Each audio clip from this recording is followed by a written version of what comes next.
নমস্কার বন্ধুরা, আশা করি তোমরা সকলে খুব ভালো আছো। আমিও খুব ভালো আছি। প্রতিদিনের মতন আজকে একটা সুন্দর রেসিপি নিয়ে হাজির হয়ে গেছি। সজনে ডাঁটা তো এখন মার্কেটে প্রচুর উঠে গেছে, তার মধ্যেও এই রকম যদি কচি কচি সজনে ডাঁটা রান্না করা হয় তাহলে কিন্তু গরম ভাতে খাবারটা একদম পুরো জমে যাবে।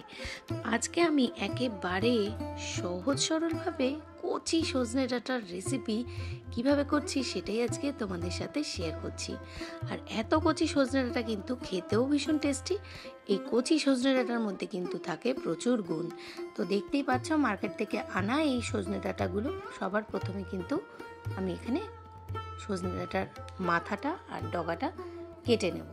কোনো রকম কিন্তু ছাল ছাড়াবো না। তোমরা দেখো একেবারেই নরম ডাঁটাটা, ভীষণই সফট। আর এইভাবে আমি সমস্ত মাথাগুলোকে এক জায়গায় করে নিয়ে একদম চটজলদি ঘরোয়া উপায় কিভাবে কেটে নিচ্ছি সেটাই তোমাদের সাথে দেখাচ্ছি। আর একেবারেই কিন্তু ভীষণ কচি জিনিসটা যেহেতু, সেই জন্য কিন্তু আমি কোনোভাবেই এই ডাঁটার ছালগুলো ছাড়াচ্ছি না। ডাঁটাগুলো কেটে আমি প্রথমে এখানে জলে দিয়ে দিয়েছি। আর ডাঁটাগুলোর মধ্যে থেকে এত সুন্দর একটা স্মেল আসছিল না, কি বলবো। এরপরে আমি নিয়ে নিয়েছি আলু। এই ডাঁটার মতন করে কাটা আলুগুলোকেও আমি কেটে নিয়েছি লম্বা লম্বা করে। এই আলুর কাটার যে স্টাইলটা, এটা লম্বা লম্বা করে কাটলেই কিন্তু ভালো লাগে, ডাঁটার মতন আকৃতি। তো এরপরে আমি রান্নাটা করছি কিভাবে সেটাই তোমাদের সাথে শেয়ার করছি। কড়ার মধ্যে বেশ খানিকটা তেল দিয়ে নিয়েছি এবং তেলের মধ্যে সবার প্রথমে কিন্তু আমি আলুটাকে আগে ভেজে নিচ্ছি।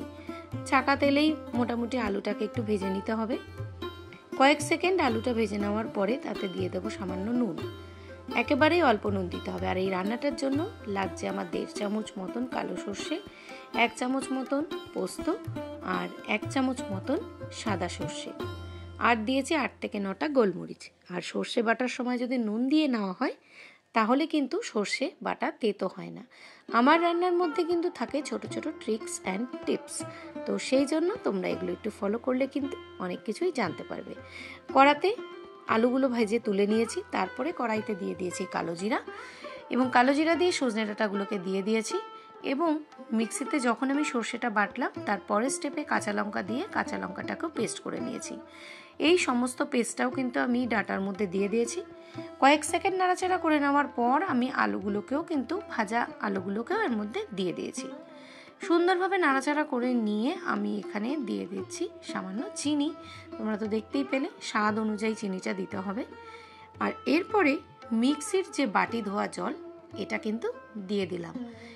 কিছু রান্নার স্টাইলে, কিছু রান্নার ক্ষেত্রে কিন্তু মশলার বাটি ধোয়া জল কিন্তু রান্নার স্বাদকে অনেক গুণ বাড়িয়ে দেয়। তো আমার এক্সট্রা কিন্তু জল লাগছে না। এই মিক্সির বাটিটা ধুয়েই যে জলটুকু দেওয়ার সেটুকুই দিয়েছি। জাস্ট আঁচটাকে মিডিয়াম আঁচে রেখে দিয়েছি।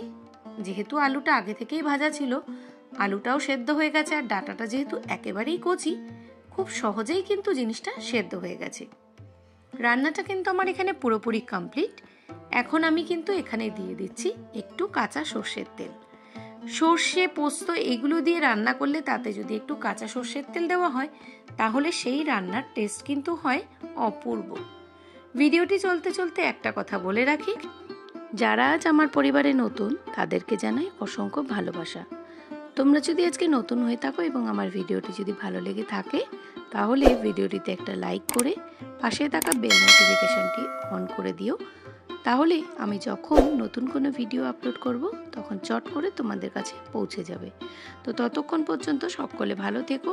তোমরা এই রেসিপিটা গরম গরম ভাতের সাথে সুন্দর করে কিন্তু সার্ভ করে নিয়ে খেতেই পারো।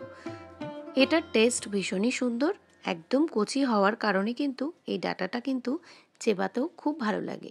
আর সর্ষে বাটা দিয়ে যে কোনো রান্না সেটার স্বাদ অপূর্ব। তো গরম গরম ভাতের সাথে কিন্তু আমি এখন এই সজনে ডাঁটাটা সার্ভ করে নিয়েছি। তো ভীষণ সুস্বাদু একটা রেসিপি। তো তোমরা পারলে অবশ্যই একবার ট্রাই করো। তো চলো, আজকে আমার ভিডিওটা এ পর্যন্তই রাখছি। সকলে খুব ভালো থেকো।